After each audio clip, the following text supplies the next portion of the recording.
দেখুন বন্ধুগণ, কলা গাছ থেকে কিভাবে কেটে কেটে কেটে কেটে থোড় সংগ্রহ করা হচ্ছে আপনাদের পুরোটাই দেখাবো। ভিডিওর সঙ্গে থাকুন। এই যে কলার গাছ, এই কলার গাছটি কেটে এই ছালগুলো তুলে তুলে থোড় সংগ্রহ করা হচ্ছে।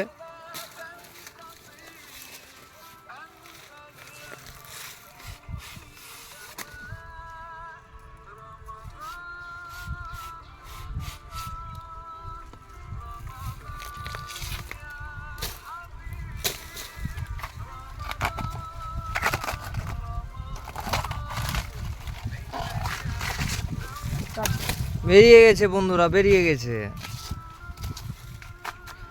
আর এগুলোকেই রান্না করে খাওয়া হয়, খুব সুন্দর টেস্ট হয়, হাটে বাজারে বিক্রিও হয়। বেরিয়ে গেছে এই সাদা অংশটা।